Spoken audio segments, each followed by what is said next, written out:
प्यारे बच्चों, आज हम राष्ट्रपति की शक्तियों का अध्ययन करेंगे। राष्ट्रपति की शक्तियाँ दो भागों में बांटी है। एक सामान्यकालीन शक्ति और दूसरी आपातकालीन शक्ति। आज हम सामान्यकालीन शक्तियों के बारे में अध्ययन करेंगे। सामान्यकालीन शक्तियों में कार्यपालिका शक्ति, विधायी शक्ति, वित्त शक्ति और न्यायिक शक्ति, इन चारों का अध्ययन करेंगे। तो पहली शक्ति है राष्ट्रपति की सामान्यकालीन शक्तियों में कार्यपालिका से संबंधित शक्ति। कार्यपालिका से संबंधित शक्ति राष्ट्रपति में वे समस्त कार्यपालिका शक्तियाँ होती है जो राष्ट्रपति संपूर्ण भारत में नियुक्तियाँ करता है, वे कार्यपालिका के अंदर आता है। जैसे वे प्रधानमंत्री, मंत्रिपरिषद, भारत के न्यायवादी,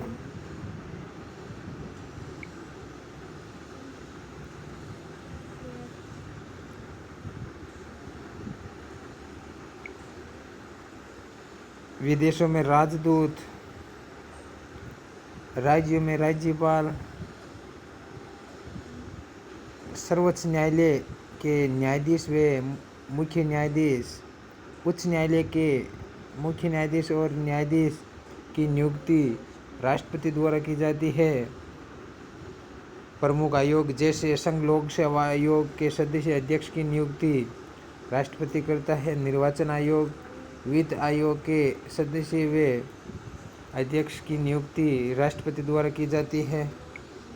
ये समस्त नियुक्तियां राष्ट्रपति के माध्यम से होती, राष्ट्रपति के द्वारा होती। ये राष्ट्रपति की कार्यपालिका से संबंधित शक्तियां हैं।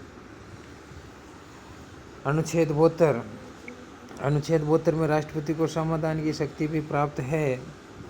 वे किसी भी व्यक्ति के दंड को क्षमा कर सकता है, विलंबन कर सकता है, निलंबन, लघुकरण कर सकता है। राष्ट्रपति तीनों सेनाओं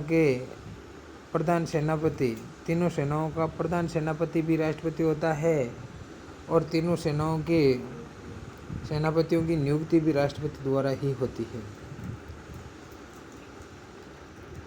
उसे मंत्रिपरिषद की कार्यवाही के बारे में सूचना प्राप्त करने का भी अधिकार प्राप्त होता है। अनुच्छेद 78 के अनुसार प्रधानमंत्री का ये कर्तव्य है कि वे राष्ट्रपति द्वारा मांगी गई सभी सूचनाएं उसे प्रदान करें।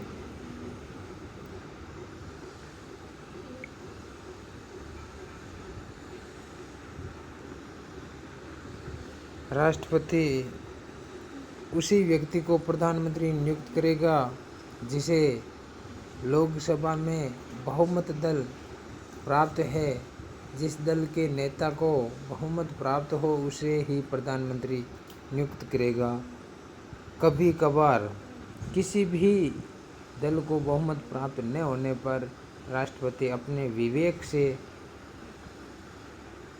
सबसे बड़े दल के नेता को प्रधानमंत्री नियुक्त करेगा। दूसरी शक्ति है विधायी शक्ति। विधायी शक्ति यानी संसद से संबंधित शक्तियाँ। राष्ट्रपति की संसद से संबंधित शक्तियों का अध्ययन करेंगे। राष्ट्रपति संसद का अंग भी होता है। लोकसभा, राज्यसभा और राष्ट्रपति से मिलकर संसद का निर्माण होता है। संसद का अंग होता है राष्ट्रपति। इस कारण वे राष्ट्रपति संसद का सत्र भी बुलाता है, उसका सत्रावसान भी करता है।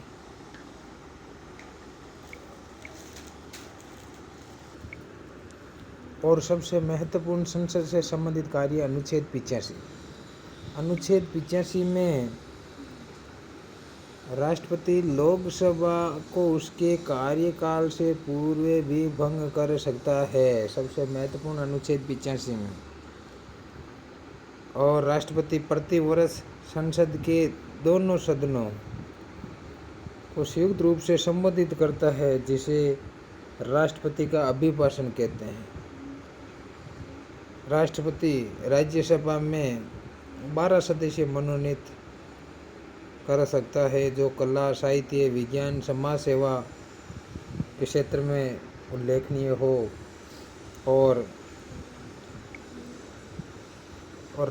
लोकसभा में आंग्ल भारतीय समुदाय के 2 सदस्यों को मनोनीत कर सकता है। अनुच्छेद 111 अनुच्छेद 111 के अनुसार कोई भी विधेयक तब तक अधिनियम या कानून नहीं बनता जब तक उस पर राष्ट्रपति के हस्ताक्षर नहीं हो जाए। 111 के अनुसार कोई विधेयक तब तक कानून अधिनियम नहीं बन पाता है जब तक उस पर राष्ट्रपति हस्ताक्षर नहीं करता है। इसका मतलब अनुच्छेद 111 में राष्ट्रपति विधेयक पर हस्ताक्षर करता है, उससे संबंधित वर्णन है।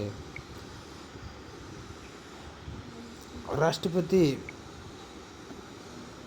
के पास कोई भी भेजे गए विधेयक, उस पर राष्ट्रपति हस्ताक्षर को बाध्य नहीं है। राष्ट्रपति के पास भेजे गए विधेयक पर राष्ट्रपति हस्ताक्षर के लिए बाध्य नहीं है। उसे पुनर्विचार, उस विधेयक को संसद को लौटाकर पुनर्विचार के लिए कह सकता है।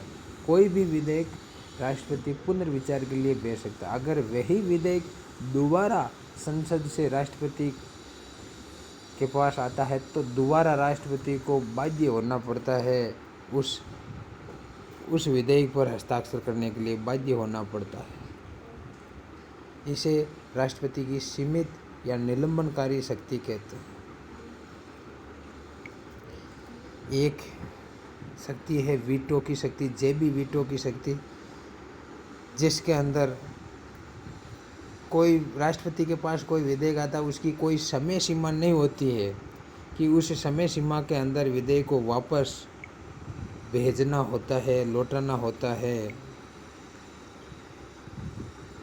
उस विधेयक पर हस्ताक्षर न करे, न ही उसे पुनर्विचार के लिए संसद को भेजे, बल्कि अपने पास ही लंबित रखे।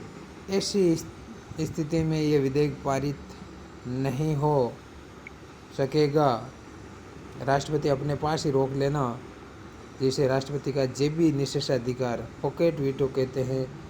राष्ट्रपति ज्ञानी जैल सिंह ने डाक बिल के संदर्भ में इसका प्रयोग किया। एक राष्ट्रपति की संसद से संबंधित महत्वपूर्ण शक्ति है अनुच्छेद 123, अध्यादेश जारी करना। अनुच्छेद 123 में राष्ट्रपति अध्यादेश जारी करता है। संसद के किसी भी सदन का अधिवेशन नहीं चल रहा हो तो ऐसी स्थिति में राष्ट्रपति अध्यादेश जारी करता है। अनुच्छेद 123 में वर्णन है। ये प्रभावी संसद के पुणे समवेत होने पर उसके सामने रखा जाएगा, और यदि 6 सप्ताह में संसद उसे पारित कर विधि न बनाए तब तक अध्यादेश समाप्त माना जाएगा। इसका मतलब है कोई भी अध्यादेश अगर संसद का सत्र शुरू होने के बाद 6 माह के अंदर अंदर संसद से अनुमोदन लेना आवश्यक है उस अध्यादेश पर। अगर संसद स्वीकृति कर देती है तो वह कानून बना रहेगा, और स्वीकृति नहीं तो उस पर रोक लग जाएगी। आगे तीसरी शक्ति है वित्तीय शक्ति। वित्तीय शक्ति राष्ट्रपति को वित्त से संबंधित भी शक्तियाँ प्राप्त है। अनुच्छेद 112 में राष्ट्रपति संसद से समक्ष संघ का वार्षिक आय व्यय का लेखा जोखा प्रस्तुत करता है। बजट, वार्षिक आय व्यय का लेखा जोखा, ये अनुच्छेद 112 में है। राष्ट्रपति संसद के सम्मुख प्रस्तुत करवाता है। अनुच्छेद 113 में बिना राष्ट्रपति की सिफारिश कि संसद से किसी प्रकार की धन की मांग नहीं की जा सकती, अनुच्छेद 113 में है। अगर किसी भी धन की मांग करना हो तो राष्ट्रपति की सिफारिश की आवश्यकता हो। अनुच्छेद 117 वित्त से संबंधित कोई भी विधेयक बिना राष्ट्रपति की स्वीकृति के पूर्व स्वीकृति के संसद में प्रस्तुत नहीं किया जा सकता। राष्ट्रपति की अनुमति से ही पूरक, अतिरिक्त व अन्य मांगें पेश की जा सकती है। राष्ट्रपति वित्त आयोग के अध्यक्ष और सदस्य नियंत्रण व महालेखा परीक्षक की नियुक्ति करता है। यह समस्त कार्य वित्त से संबंधित है राष्ट्रपति के।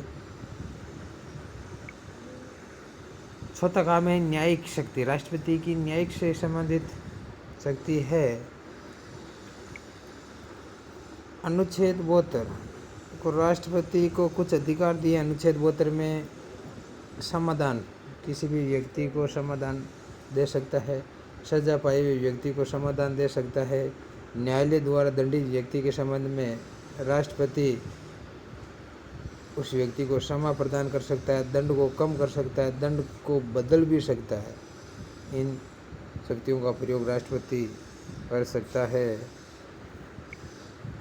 ये है राष्ट्रपति की कुछ शक्तियाँ। धन्यवाद।